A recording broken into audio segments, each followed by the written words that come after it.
Mesdames, Messieurs, d'abord, merci de m'inviter. J'ai devant moi un magnifique texte que j'ai écrit avec M. Fimbert, je te remercie également. Je ne suis pas certain d'être en mesure de le lire.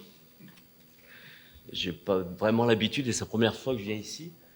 Donc je vais un peu m'éloigner et je vais parler comme j'ai l'habitude de le faire dans l'entreprise. Merci quand même. Avec mes mots à moi, avec mes phrases à moi et certainement pas forcément de façon très construite.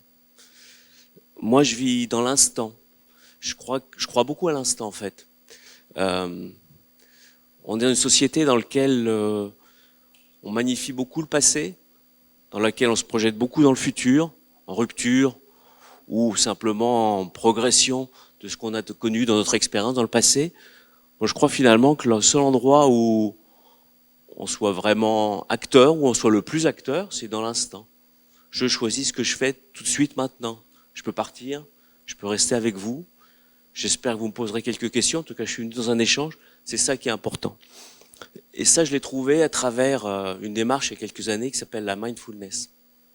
Peut-être juste avant, je suis dirigeant donc d'un petit groupe, 600 personnes, 7 sociétés en Europe du Sud et en Chine. Je fais fabriquer des vis et des boulons pour l'automobile. Vous voyez, c'est basique. Encore que des automobiles, on en voit beaucoup. Et je suis dans ce monde industriel relativement traditionnel. Et comme dirigeant, je crois que j'ai entendu les mots et les qualificatifs qui étaient évoqués aujourd'hui. Je suis beaucoup dans la solitude, pas mal dans le stress. J'essaie de gérer mon temps au mieux que je peux. Je priorise tout, sachant que tout est priorité numéro 1. Enfin, vous connaissez tout ça. Et depuis 20 ans, puisque ça fait à peu près 20 ans que j'occupe ce poste, je vis avec ça. J'étais pas forcément prédisposé à devenir dirigeant. Donc j'ai essayé d'apprendre et j'ai essayé de me faire aider. Et c'était, ou c'est toujours d'ailleurs, le monde du coaching qui m'a aidé. Coaching sportif, coaching sur le leadership, sur la communication. Je répète, je pense que c'est banal ce que je vous dis. Je pense que tout le monde est passé à travers ça. Et puis à 10 ans, j'ai découvert le mindfulness à travers une personne qui s'appelle Dominique Staller, qui est quelqu'un qui a construit une chaire à Chambéry, ou plutôt même à Grenoble, excusez-moi, c'est moi qui suis de Chambéry. Et avec lui, on a développé, ou plutôt je l'ai suivi dans le développement de la mindfulness, de la méditation. Et ce que je disais la dernière fois, c'est peut-être pour ça que je suis là aujourd'hui, au début j'étais en difficulté. J'avais peut-être honte, peut-être c'est un mot un peu fort, mais en tout cas je me sentais en difficulté d'être chef d'entreprise et de m'arrêter une fois par semaine et d'aller à Grenoble pour méditer. Alors qu'il y a tellement de retard sur les livraisons chez Renault, alors que vous avez 3 réunions auxquelles vous allez devoir assister et sur lesquelles vous devez vous préparer, ainsi de suite. Donc oui, j'étais en difficulté.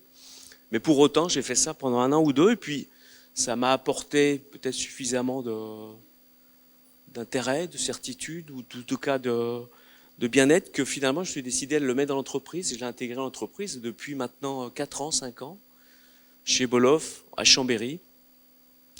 Vous avez des ateliers de méditation qui réunissent des gens de toute la société, que ce soit des employés, des ouvriers, des gens. Chez moi, sur les usines, dans l'usine, on fait de la frappe à froid. Je ne vais pas rentrer dans le détail, mais en tout cas, c'est très technique, c'est très basique, c'est la forge. Et donc le forgeron, comme le directeur du marketing, peuvent venir faire de la mindfulness, de la méditation ensemble. Donc ça, c'était ma première démarche, et sincèrement, ça a permis d'avancer un peu. Je dis pas que c'est la révolution qui fait que l'entreprise va bien, mais en tout cas, ça a bien fonctionné. Et puis le temps présent, pour moi, c'est aussi autre chose, c'est un gage d'efficacité. Vous connaissez tous ces réunions où vous avez une dizaine de cadres, une dizaine de directeurs qui viennent, qui ont eu une trentaine de pages à lire avant pour se préparer, mais qui viennent quand même, n'ont pas eu le temps de les préparer. Donc ils viennent pas préparés, mais viennent certainement avec un téléphone portable, un iPad et un cahier pour griffonner. Et pendant que vous discutez, pendant que vous présentez, pendant que vous faites le plus beau PowerPoint du monde, vous avez 3 personnes qui lisent leur mail, 3 autres qui font autre chose, et ainsi de suite. Et puis à un moment donné, il faut quand même prendre une décision. Donc on se réveille tous et on prend une décision. Bonne, pas bonne, c'est le futur qui le dit. En tout cas, moi j'ai cherché à travailler un peu différemment, à mettre les gens dans leur responsabilité dans l'instant présent. Je répète, c'est ça qui est ma croyance dans l'efficacité. Donc on a mis en place des rituels avec notamment ce que j'anime le plus, c'est-à-dire mon comité de direction, dans lequel, quand on rentre en réunion, on se positionne en termes d'individu. Je me sens bien quand je rentre en réunion, je suis fatigué, j'ai eu une mauvaise réunion avant, j'ai un mauvais week-end, quoi que ce soit. Et cette façon d'être dans l'instant nous pousse tous, encore une fois, à nous écouter, à tenir compte de notre état d'esprit, peut-être des fois à changer l'agenda. Inutile de parler de stratégie avec le directeur de la stratégie si à l'instant T il a un rhume ou si à l'instant T il est plus pris par des problèmes personnels. On attendra, on fera ça un peu plus tard, puis on fera autre chose à la place, vous inquiétez pas.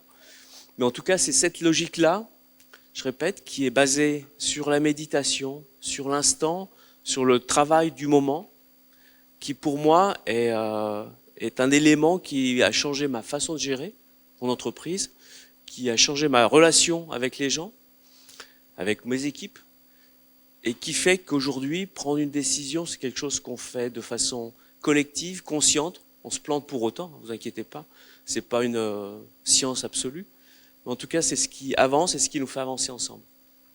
Je crois, moi, beaucoup à ça, et je crois quelque part que c'est à travers cette logique, à travers ce temps présent, et même si je suis stressé sur l'instant, je suis sûr qu'on va avancer ensemble. Donc, je crois que c'est ça qui fait qu'on avance. Je crois que c'est ça qui fait qu'on réussit. Et bien sûr que le futur est fondamental. Bien sûr, qu'en tant qu'entrepreneur, je regarde ou j'essaie de voir ce qui se passera demain. Je vous rassure, la plupart du temps, je me suis planté, mais je suis quand même là, donc on a su avancer.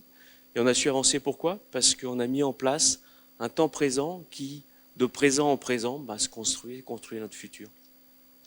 Voilà ce qu'était mon témoignage aujourd'hui. Et voilà ce que je suis prêt à échanger avec vous. Et je suis sûr que vous allez m'apprendre des choses là-dessus. Merci Jean-Michel.